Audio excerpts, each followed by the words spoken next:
Hello et bienvenue dans Mode d'emploi, le podcast incontournable des marques engagées. Je suis Audrey, styliste, consultante et hackeuse au service des entrepreneurs mode et lifestyle. Depuis 2018, j'accompagne les créateurs et créatrices pour donner vie à leurs projets en partageant les conseils et les secrets bien gardés des grandes marques pour réussir. Dans ce podcast, nous allons pirater les techniques et méthodes de l'industrie pour les mettre entre les mains de marques indépendantes comme la vôtre. Alors que vous souhaitez créer votre marque en partant de zéro ou lui donner un coup de boost en vendant plus et mieux, vous êtes au bon endroit. Mes très chères créatrices et créateurs, je suis ravie de vous retrouver pour un tout nouvel épisode de Mode d'emploi. Avant de vous partager l'épisode du jour qui est une nouvelle fois assez inédit, je voulais vous parler d'une marque de pyjama pour enfants qui développe l'imaginaire des enfants et facilite le rituel du coucher, et ça, on adore. Cette marque, c'est Rouge Savane. Elle propose pour les enfants de 3 à 10 ans une approche immersive avec des pyjamas à motifs qui sont accompagnés d'un livre qui prolonge l'histoire de l'imprimé. La première collection est constituée de 2 pyjamas, 2 pièces, d'une grande qualité puisque c'est fabriqué au Portugal et en coton bio. Cette marque, elle a été créée par Bénédicte, qui est une élève du programme Créer sa marque. Et cette marque est actuellement en prévente sur Ulule, donc je vous mets le lien dans la description de cet épisode. Et je vous invite très fort à aller checker la page Ulule, à aller la suivre sur les réseaux sociaux et à pourquoi pas vous procurer un de ces pyjamas inédits, immersifs et très très jolis. Bénédicte, elle m'a laissé un témoignage au sujet du programme Créer sa marque suite à la création de Rouge Savane. Et un témoignage que je voulais vous partager où elle dit, je cite, « J'ai tout appris grâce à cette formation car je n'y connaissais rien. J'ai trouvé cette formation hyper pédagogique, claire et qui est adaptée aux personnes qui, comme moi, sont non issues du milieu. Beaucoup de contenu très riche, les replays de live, les vidéos, etc. Les documents liés aux collections, les tableurs pour les calculs de coûts, rien à redire. Et la cerise sur le gâteau, une formatrice dispo pour répondre à nos questions par email. Bref, un coût de formation très vite rentabilisé au vu de l'apport. Je ne regrette pas du tout cet investissement et je ne sais pas comment j'aurais fait sans. » Elle ajoute que grâce à ce programme, elle a pris confiance d'abord pour contacter des fournisseurs et partenaires, car je savais quels étaient mes besoins et comment les aborder. J'ai pu avoir une idée claire du coût de ma collection et de mes marges. Je peux revenir à tout moment sur un chapitre pour le réaborder si besoin. J'ai pu bénéficier d'une liste de partenaires à contacter pour la confection et le modélisme. Sans la formation, j'aurais clairement perdu du temps et peut-être de l'argent. Rien à redire, c'est au top et merci pour ta disponibilité qui apporte aussi un plus à la formation. On ne se sent pas largué dans le grand bain tout seul face aux outils et vidéos, comme dans beaucoup d'autres formations. Voilà pour le retour de Bénédicte. Alors si toi aussi tu ne sais pas comment faire, que tu te sens perdu, que tu es dans le doute et que comme elle, tu aimerais créer ta marque en partant de zéro, alors je t'invite à t'inscrire au programme Créer sa marque. Tu trouveras le lien également dans la description de cet épisode de podcast. Ok, on va passer maintenant à l'épisode du jour, qui est donc, comme je disais, un peu spécial puisqu'il est composé de plusieurs interviews. La semaine dernière, je me suis rendue sur le salon Première Vision Made in France, donc qui est un salon qui se trouve être à Paris. Je vous en parlais dans l'épisode justement de la semaine dernière, l'épisode Inside. Et je m'y suis rendue avec mon amie Anne-Sophie, qui est photographe. Pour commencer, on s'est rendu sur le salon et on a échangé avec plusieurs industriels, donc des fabricants, qui font des produits en tricot. Je m'y suis rendue et j'ai échangé avec ces fabricants pour la marque fictive que je suis en train de créer, donc Belle Amie, dont je vous parlais dans l'épisode Inside de la semaine dernière. Et ça, ces échanges-là, on va en reparler plus en détail dans les prochains épisodes de la série Inside. Je ne vais pas en parler aujourd'hui, mais voilà, ces échanges-là, ils seront également dans des épisodes de podcast. Mais voilà, on a commencé en échangeant avec des industriels spécialisés dans la fabrication de produits en tricot pour Belle Amie. Et après avoir rencontré ces industriels, j'ai eu un échange hyper intéressant avec Anne-Sophie. Alors, il faut savoir que donc Anne-Sophie, elle est photographe, plus particulièrement photographe de mode, donc elle connaît un peu le milieu de la mode, mais pas du tout d'un point de vue création, production, stylisme, industrie textile. Elle est vraiment dans l'industrie de l'image, en fait, et de la photographie de mode. Et donc, on a discuté de tout ce que l'on venait d'entendre sur ces stands et des échanges qu'on avait eus, puisque Anne-Sophie était à mes côtés. Et donc, je vous partage cet échange. Bon, là, on sort d'un stand avec Anne-Sophie de maille, hyper intéressant. Ils ont plusieurs ateliers en France. Et on peut commander effectivement à partir de combien, Anne-Sophie ? Elle a dit même deux. Elle a dit même produits. Parce qu'ils font de la marque blanche et du coup, on peut commander vraiment peu de quantité. Et donc, c'est plutôt cool. Qu'est-ce que t'en penses, Anso? C'est incroyable. Parce que je me dis, ça te permet de tester déjà la vente. Enfin, pour quelqu'un qui est pas dans le milieu, qui, tu sais, a pas trop d'idées, etc., tu prends beaucoup moins de risques parce que, bah, si tu te lances avec 400, enfin, un Pièces, minimum, ouais, de ouais. 400 pièces, etc., et que tu vends pas derrière, tu t'es quand même un peu mis dans la merde, quoi. Ouais. Là, si tu as un minimum, ah bon, 2 pièces, c'est rien, mais tu prends 20 pièces, etc. Tu te fais, comme elle disait, la dame, tu fais tes images d'abord, tu fais ton compte Insta, tu communiques, etc. Tu as beaucoup moins de risques si tu as pris 10 pièces et tu vois, tu peux tester, tu peux voir ce qui fonctionne, tu peux, Surtout tu qu'en fait, on vois. va pas se mentir. Enfin, c'est là où moi je pense que le produit, oui, ça peut être complexe à réaliser. Mais là, tu le vois ici, on est sur PV Made in France. On a grave de contacts qui se créent, des gens qui sont hyper chauds de nous aider dans une création Ouais, de marque et tout ça.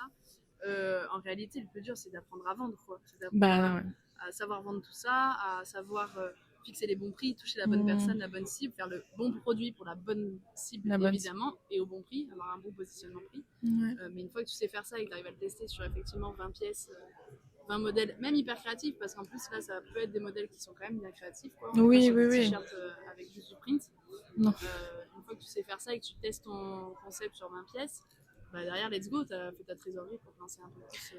Exactement. Tu es plus rassuré, tu as déjà fait des erreurs, mais tu fais des erreurs sur quelque chose qui est moins grave parce que tu t'es moins engagé. Donc en fait, parce que tu vas forcément faire des erreurs en te lançant, c'est obligé. Tu peux pas lancer ta marque et d'un coup ça cartonne à part exception, mais je veux dire, sinon tu lances ta marque, tu te gourres sur des trucs, tu fais les mauvais investissements, etc., etc. Et je me dis, bah là, tu limites la casse, tu testes, tu te fais déjà ta communauté qui adhère à ce que tu fais, etc. Et de là, tu peux créer quelque chose d'encore plus grand. Je dis ça avec des étoiles dans les yeux. Dans les yeux. Vous ne voyez pas, mais elle a des étoiles dans les yeux. Elle a tatoué sa marque alors qu'elle a un travail qui est photographe, ça n'a rien à voir. Bah si, mais je préfère mes photos. Ouais, Voilà. non, mais c'est vrai que c'est assez cool et que finalement, là, on voit la preuve que Made in France est encore faisable. Ouais, c'est vrai.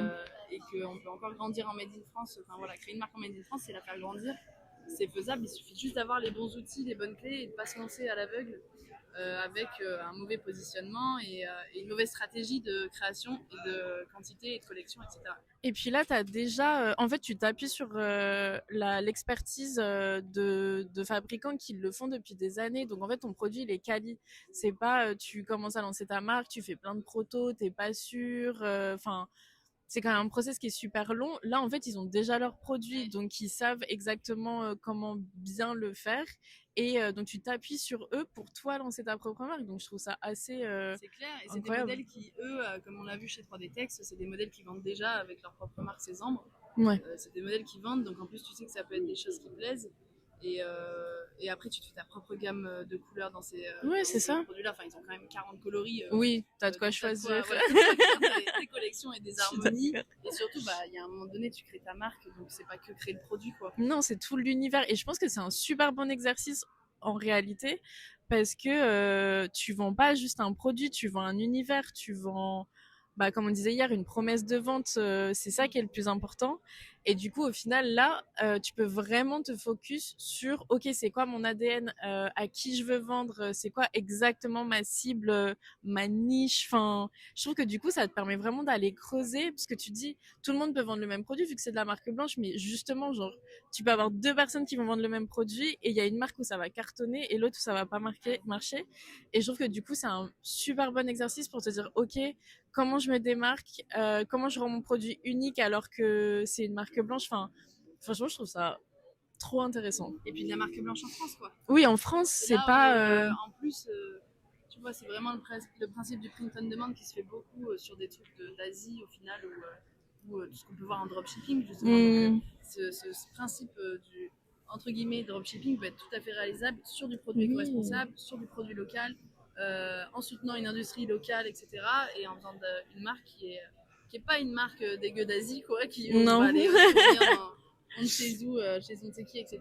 Oui. Là, on peut être. En fait, faut être malin, quoi. Faut utiliser l'existant et ce qui fonctionne aujourd'hui. Et voilà, on voit bien qu'il y a plein de marques qui arrivent à fonctionner parce qu'elles font peu de modèles ou des modèles qui sont effectivement des produits en marque blanche. mais qui arrive à fonctionner comme ça, mais on peut tout à fait le faire en éthique, quoi. Mais surtout que, comme tu disais, ça soutient une économie parce que, comme il expliquait le monsieur de 3D Tex, eux, ils ont aussi besoin de ça pour s'assurer un revenu constant. Ouais. Et donc, en fait, ça leur permet d'être viable au long terme. Donc, tu soutiens toute cette industrie française, sachant que la plupart des gens vont aller produire à l'étranger. En Chine, etc. Et ben là, tu soutiens cette industrie-là, tu y participes aussi. Donc je me dis, c'est bénéfique sur toute la ligne parce que tu aides aussi cette entreprise-là à rester viable, à continuer à travailler. Ouais, là, tu vois, 3D Tech, c'est une entreprise qui date de 2021. Bon, ici, là, sur PV, on voit qu'il y a quand même pas mal aussi d'entreprises plus historiques, Oui. mais qui ont dû, à une époque, licencier beaucoup de monde, qui ont réduit leur taille, leurs machines, leurs porte-machines, etc. parce qu'ils avaient moins de prod. Et donc aujourd'hui, même en tant que petite créatrice ou petite marque, potentiellement tu peux être le gros client d'une petite usine. C'est vrai. Alors qu'en Asie, tu serais une goutte, le petit client d'une grosse ouais. usine. donc ça peut être intéressant et je pense que de plus en plus en Made in France, ces industriels commencent à comprendre l'importance d'accompagner aussi des plus jeunes marques parce qu'ils font des paris, parce que le slip français, ça a pas tout. Enfin, un jour, ça a été le petit slip français, quoi. Oui, oui. Asphalt, un jour, ça a été une toute petite marque c'est vrai. aussi, et il y en a qui leur ont fait confiance. Et qui, c'est des marques qui permettent aujourd'hui d'ouvrir des usines, d'employer des gens qui sont vraiment là pour se battre pour de la fabrication locale. Donc c'est hyper intéressant. Moi, je suis pas forcément toujours pro Made in France. Enfin, je trouve aussi qu'en Europe, on peut faire plein de choses. Bien sympas. sûr. Mais pour des marques qui veulent vraiment du Made in France, où c'est leur truc et elles veulent vraiment se positionner là-dessus, bah let's go, il y a plein de choses à faire, quoi. T'es prête, Anso? Ah là, je suis en train de réfléchir à modèle. Quel modèle je veux prendre et qu'est-ce que j'ai envie de faire. Donc, à bientôt. Ouais.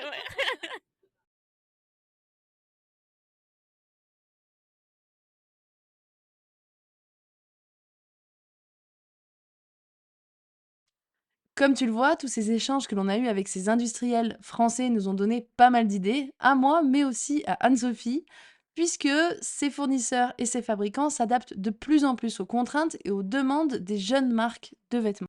On a donc continué notre visite sur le salon Première Vision Made in France et on s'est dirigé vers le stand d'un atelier de confection pour un échange hyper intéressant que j'ai eu avec Eulalie et que je tenais absolument à te partager dans cet épisode.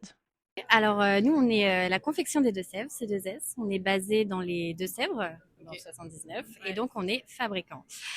Aujourd'hui, notre cœur de métier, c'est vraiment la chemise. On va accompagner, aujourd'hui, on a plusieurs branches qui font aujourd'hui que l'entreprise est là. Donc on est leader européen de la chemise sur mesure depuis plus de 30 ans. Donc ça, c'est chouette. On a également une partie prêt-à-porter. Donc pareil, on reste sur vraiment de la chemise. Ouais. On a une partie, une chaîne aussi qui est dédiée au luxe. Donc aujourd'hui, on a la chance aussi de travailler avec de très très belles maisons de haute couture. Ouais. Donc là, on a aussi beaucoup gagné en termes de qualité, de grade, voilà. Et on a notre dernière étape qui est Kidure, qui est le bébé de l'entreprise que vous pouvez voir ici. C'est ça, c'est-à-dire que aujourd'hui on fête les 100 ans du site. Oui, voilà. Donc c'est pas d'hier. Et la marque a été déposée en 1935. Donc c'était une marque qui était dédiée initialement. Elle s'appelait déjà Kidure ? Elle s'appelait Kidure. Ils allaient à l'essentiel. Incroyable. Ah vraiment. Ils se sont dit, ouais, K-I-D-U-R.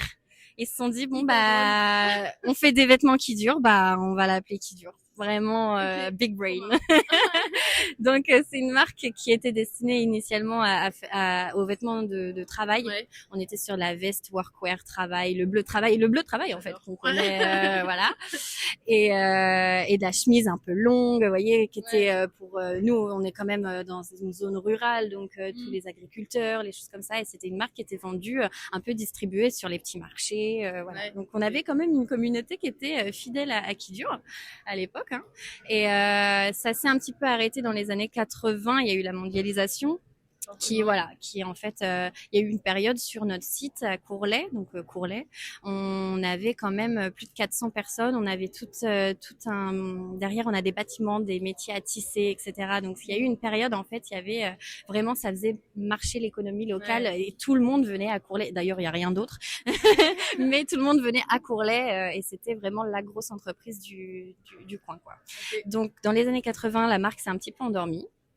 Et puis en 2017-2018, il y a eu un changement de direction et Clémentine, avec Alexandre, l'actuel président de la confection, ont décidé de remettre sur pied ce petit bébé qui était endormi. Et donc ils ont récupéré les archives. Au final, entre guillemets, au début, quand la toute première collection, c'était un peu rock'n'roll. D'ailleurs, il y a même une expression chez nous qui s'appelle à la qui dure, quoi. C'est-à-dire que c'est un peu à la roots, voilà, c'est un peu pas à la one again, mais c'est un peu ce mood-là dans le dur de qui dure, quoi. Okay.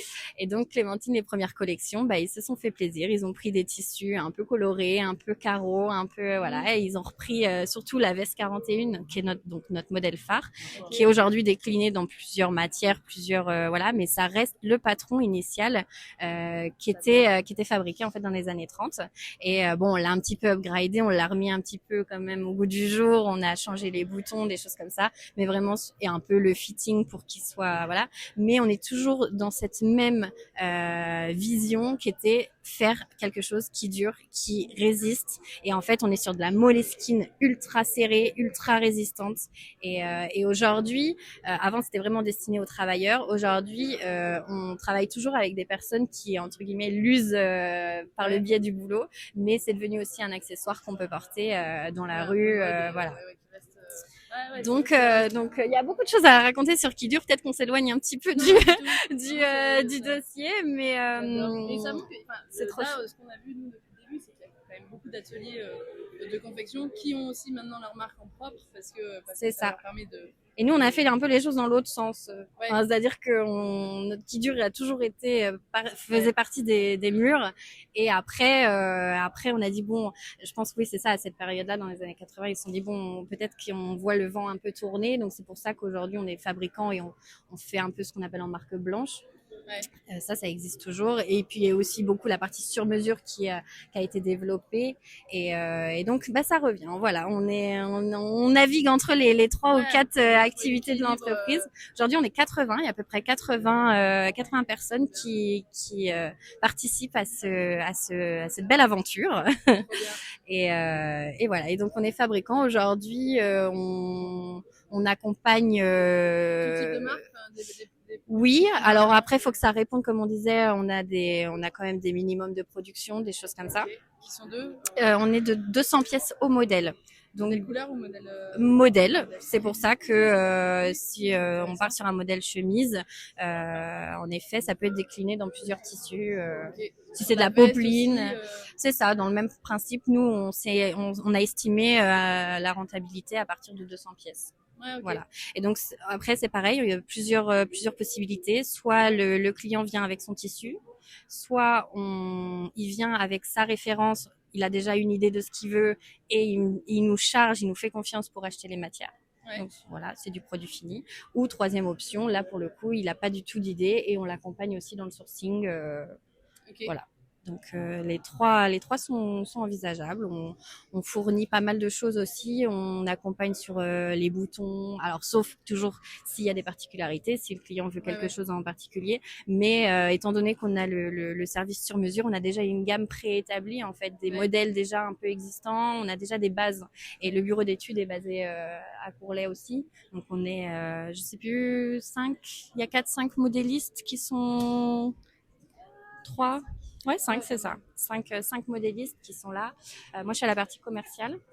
Donc, un peu coordination, chef d'orchestre, j'aime bien ce mot.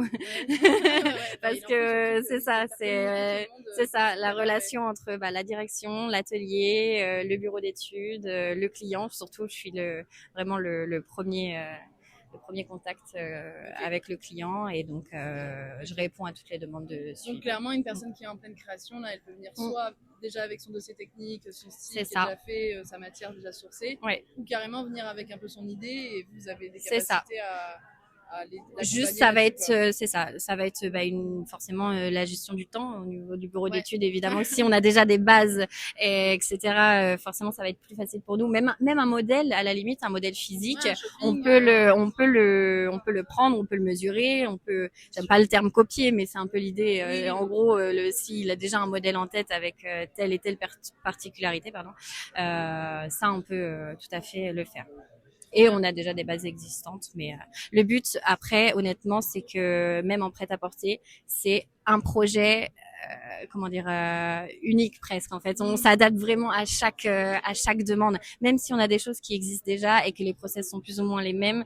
Chaque projet pour nous est unique. Puis comme je disais, on a une partie sur mesure, donc en fait, nous limite presque on d'une base classique manche longue, col boutonné, qui est on va dire la forme classique. Et après, on peut la décliner autant que ça nous plaît, quoi. Avec accélérer le processus. C'est ça. Et donc l'avantage d'avoir le bureau d'études qui est ici, c'est vraiment qu'on va accompagner et on va aider aussi, surtout par exemple si le modèle a des particularités et qu'on cherche un équilibre entre prix et fabrication, nous on est là aussi pour accompagner et on est là aussi pour aiguiller. Après vraiment notre mot clé c'est vraiment la polyvalence et l'adaptabilité, quoi. C'est avec le sur-mesure, on peut pas faire meilleur exercice que ça, et donc on a un peu gardé ce rythme pour nos clients prêt-à-porter et luxe. En fait, globalement, on essaye toujours de se plier en quatre pour répondre au mieux à la demande. Et on est dans un process de RSE, d'atelier engagé, de labellisation. Donc là, on est atelier engagé à un niveau 2. Qui est un des plus rares en France. Enfin voilà, on est vraiment en haut de de cette échelle-là. Et on a aussi voilà, c'est ça, pardon, je cherchais mes mots, le patrimoine vivant. On est en train d'être audité là en ce moment. On espère avoir la réponse courant d'année pour être patrimoine vivant. Voilà. Ok, trop bien. Donc ça, c'est vraiment quelque chose qui nous tient à cœur. Donc c'est pour ça que je voulais un petit peu en parler, parce qu'aujourd'hui, les savoir-faire français, ça se perd un petit peu. Donc en tout cas, on se mobilise et on fait tout pour que ça reste. Et puis je me dis, le monde de la confection, la mode, c'est aussi un petit monde. Donc au final, si on est audité et validé en tant que patrimoine vivant, ça nous projette aussi. Voilà. Et on est une entreprise responsable. En tout cas, on essaye, comme je disais, on a mis un gros coup d'accélérateur sur toute la partie RSE, donc revalorisation des tissus, des tris, des déchets. Enfin, ça, c'est qu'une étape du process. On est au début, on va dire, du projet RSE. Donc plus les ateliers engagés, ça fait un peu de changement, mais je pense que c'est nécessaire et ça fait du bien aussi de montrer qu'on est toujours là et qu'il y a des belles choses qui sont faites et qu'il y a des humains derrière aussi. Merci pour cet échange. Merci, cool. Trop chouette. Tu l'auras compris, ces échanges ont été riches et hyper stimulants pour moi, et j'espère que pour toi aussi, et j'espère surtout qu'ils t'auront donné envie de passer à l'action. On arrive déjà à la fin de cet épisode un peu spécial, j'espère en tout cas qu'il t'aura plu et qu'il t'aura été utile. N'hésite pas à venir me dire sur Instagram si tu aimes ce genre d'épisode un peu plus live et un peu plus authentique. Si cet épisode t'a plu, tu peux aussi me laisser 5 étoiles et un commentaire sur la plateforme d'écoute de ton choix. Ça me fait plaisir, ça me motive et puis ça aide le podcast à se faire connaître. Mes très chères créatrices et créateurs, merci d'avoir été à l'écoute. Continuez de transformer vos rêves en réalité. Prenez soin de vous et à bientôt pour un nouvel épisode.